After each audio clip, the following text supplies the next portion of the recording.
Hi అండి అందరికీ. అందరూ ఎలా ఉన్నారండి? బాగున్నారా? నేను బాగున్నాను. మీరందరూ కూడా ఆనందంగా, ఆరోగ్యంగా, హ్యాపీగా ఉండాలని మనస్ఫూర్తిగా కోరుకుంటూ welcome back to our channel SSV హరివిల్లు. ముందుగా మన వ్యూయర్స్ అందరికీ కూడా నూతన సంవత్సర శుభాకాంక్షలు తెలియజేస్తున్నానండి. అడ్వాన్స్గా విష్ యూ హ్యాపీ ఉగాది అండి. ఈరోజు మన వీడియోలో ఉగాది పండుగ రోజున మనం ఇంట్లో స్వామి అమ్మవార్లకి ఎలా పూజ చేసుకోవాలి, అలాగే స్వామివారికి నైవేద్యంగా ఉగాది పచ్చడిని ఎలా తయారు చేసుకోవాలి అనే విషయాన్ని తెలుసుకుందామండి. శాస్త్ర ప్రమాణం ప్రకారం శాస్త్రోక్తంగా మనం ఈ ఉగాది పచ్చడిని ఎలా తయారు చేసుకోవాలి అనే విషయాన్ని ఈ వీడియోలో తెలుసుకుందామండి. గత వీడియోలో 2024లో ఉగాది పండుగ ఎప్పుడు వచ్చింది, కొత్త సంవత్సరం పేరేమిటి, ఎవరిని పూజించాలి, అలాగే చేసే పనులు, చేయకూడని పనుల గురించి ఒక వీడియో ఉందండి. మీకు ఎవరికైనా ఇంట్రెస్ట్ ఉంటే ఒకసారి చూడండి. మరొక వీడియోలో తెల్లవారుజామున 4 నుంచి 6 టైం బ్రహ్మముహూర్త సమయంలో మన ద్వారబంధానికి ఎలా పూజ చేసుకోవాలి, శ్రీ మహాలక్ష్మీదేవిని ఎలా ఆహ్వానం పలకాలి అనే విషయాల్ని ఒక వీడియో మొత్తం కూడా వివరిస్తూ మీకు ఒక వీడియో అప్లోడ్ చేశానండి. మీకు ఎవరికైనా ఇంట్రెస్ట్ ఉంటే ఒకసారి చూడండి. ఈరోజు మన వీడియోలో ఏప్రిల్ 9వ తేదీన ఉగాది పండుగ రోజున మన ఇంట్లో పూజా మందిరం దగ్గర ఎలా పూజ చేసుకోవాలి అనే విషయాన్ని తెలుసుకుందామండి. ఉగాది పండుగ రోజున తెల్లవారుజామున 4 నుంచి 6 లోపు లేచి తలకు, శరీరానికి నువ్వుల నూనె అప్లై చేసుకొని తలస్నానం చేయాలండి. నువ్వుల నూనె ఎందుకు ఇక్కడ ప్రత్యేకంగా అప్లై చేసుకోవాలి అంటే, లక్ష్మీదేవి కన్నా కూడా ముందుగా జ్యేష్ఠాదేవి జన్మించిందండి. జ్యేష్ఠాదేవి అంటే అలక్ష్మీదేవి అనమాట. అలక్ష్మి మన దరికి చేరకుండా ఉండటానికి మన శరీరానికి, తలకి నువ్వుల నూనె పట్టించి ఆ రోజున తలస్నానం చేయాలి. అలాగే నూతన వస్త్రాలను ధరించాలండి. కొత్త వస్త్రాలు మా దగ్గర లేవు అనుకుంటే చక్కగా ఉతికిన బట్టలు చక్కగా ధరించి స్వామి అమ్మవార్లకు పూజ చేసుకోవచ్చు. ఇలా మన ఇంట్లో ఉన్న స్వామి అమ్మవార్ల ఫోటోలు అక్కడ పెట్టుకుని, ప్రతిమలను పెట్టుకొని పూజ చేసుకోవచ్చండి. మన కులదైవం ఎవరైతే వాళ్ళని మనం పూజించుకోవచ్చు. లేదంటే లక్ష్మీనారాయణ కానివ్వండి, పార్వతీ పరమేశ్వరులను కానివ్వండి, మీ ఇష్టం అండి. మీకు మనసులో ఏ స్వామి అయితే మీకు ఎక్కువ ఇష్టం ఉంటుందో ఆ స్వామికి, ఆ అమ్మవారికి చక్కగా మనస్ఫూర్తిగా, మనశ్శాంతిగా కూర్చొని ఆ రోజున మనం పూజ చేసుకోవచ్చు. ముందుగా గణపతికి పూజ చేసుకోవాలండి.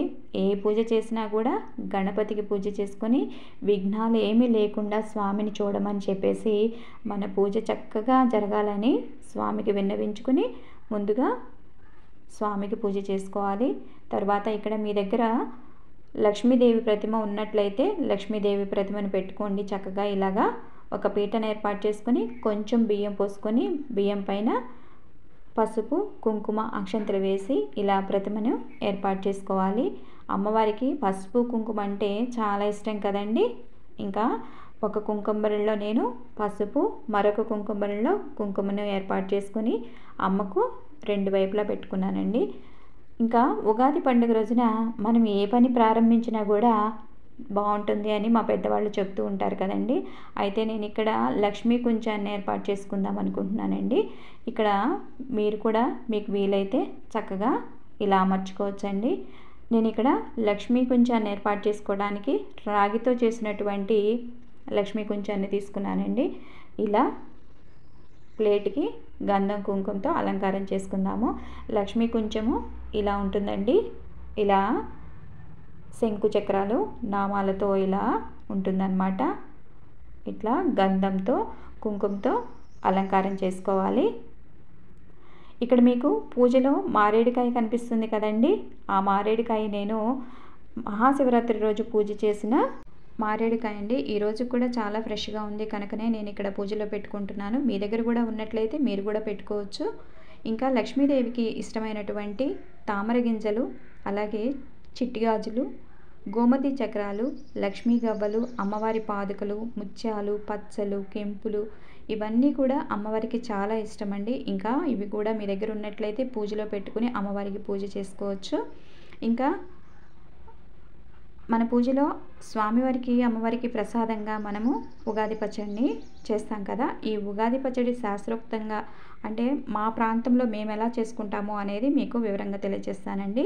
దీనికి కావాల్సింది మామిడికాయ, కొత్త బెల్లం, ఉప్పు, కొత్త కారం అంటే కొత్త ఎండుమిరపకాయలు తీసుకొని పట్టించుకుని అలా రెడీ చేసుకోవాలన్నమాట. కొత్త చింతపండు, అలాగే వేపపూత, ఇవన్నీ కూడా కొంచెం కొంచెంగా వేసుకుంటూ మనం ఉగాది పచ్చడిని తయారు చేసుకుని స్వామి అమ్మవార్ల దగ్గర ప్రసాదంగా పెట్టుకుని ఆ ప్రసాదాన్ని మనం స్వీకరించాలండి. ఈ ప్రసాదం చేసే విధానం మీకు వీడియోలో చూపిస్తున్నాను, మీరు చూడండి. ఈ ప్రసాదం స్వామి అమ్మవార్లకు పెట్టిన తర్వాత మనం స్వీకరించేటప్పుడు ఒక మంత్రం ఉంటుందండి. ఆ మంత్రం మీకు ఇప్పుడు చెప్తాను. ఆ మంత్రం చదివిన తర్వాత ప్రసాదం స్వీకరించినట్లయితే చాలా మంచిదండి. ఆ మంత్రం ఏంటంటే, శతాయు వజ్రదేహాయ సర్వసంపత్కరాయ చ సర్వాభీష్ట వినాశాయ నింబకం దళ భక్షణం.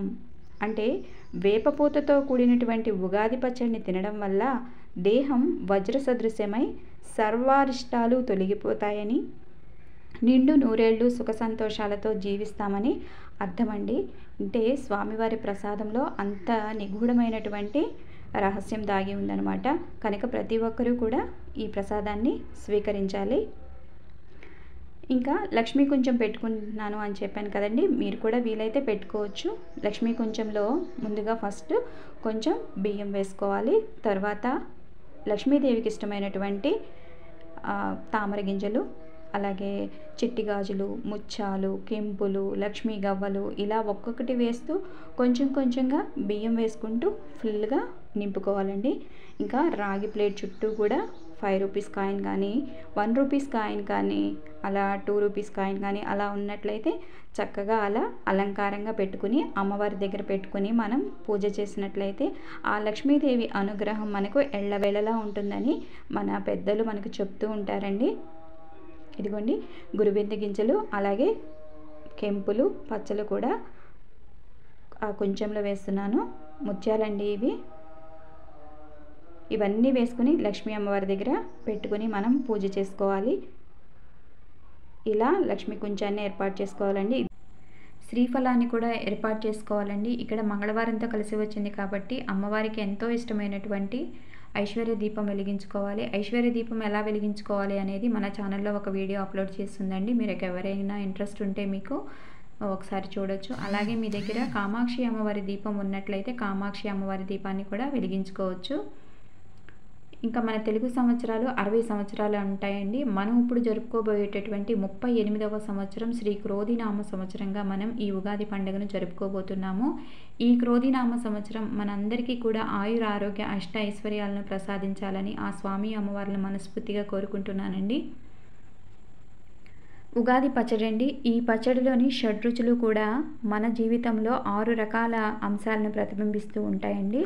అంటే తీపి, బెల్లం తీపిగా ఉంటుంది కదండి, ఆనందానికి. అలాగే ఉప్పు ఉత్సాహానికి, వేప పువ్వు చేదు అనుభవాలకు, చింతపండు పులుపు అంటే నేర్పుగా వ్యవహరించడానికి, మామిడి వగరు అంటే కొత్త సవాళ్ళను ఎదుర్కోవడానికి, కారం సహనం కోల్పోయే పరిస్థితులను తెలియజేసేదిగా మనం భావిస్తూ ఉంటామండి. ఇంకా స్వామి అమ్మవార్లకు మన దగ్గర ఉన్నటువంటి పువ్వులతో, అక్షింతలతో, దళాలతో స్వామి అమ్మవార్లకు పూజ చేసుకోవాలి. మనకు వచ్చినటువంటి స్తోత్రాలు చెప్పుకుంటూ చక్కగా స్వామి అమ్మవార్లకు సంబంధించిన పాటలు పాడుకుంటూ అమ్మవారిని, స్వామివారిని అర్చించుకోవాలి. ఇంకా తాంబూలాన్ని సమర్పించుకోవాలండి స్వామి అమ్మవార్లకు. ఇక్కడ ధూపాన్ని కూడా సమర్పించుకోవాలి. ఇంకా ప్రసాదంగా ఉగాది పచ్చడిని చేసుకున్నాం కదండి, ఉగాది పచ్చడిని నైవేద్యంగా సమర్పించుకోవాలి. అలాగే మన దగ్గర పళ్ళు ఉంటే పళ్ళు కూడా సమర్పించుకోవచ్చు.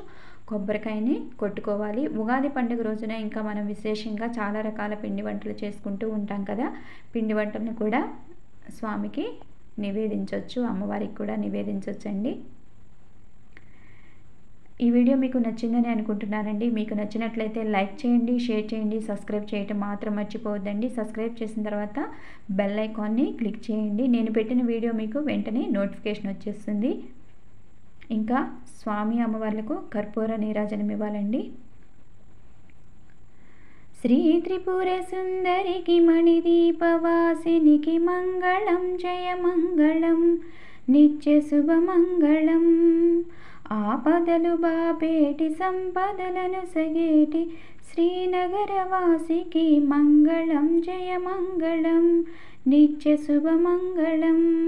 వేదాలు నాదాలు శిరసంచి మొక్కేటి శ్రీరత్న సింహాసినికి మంగళం.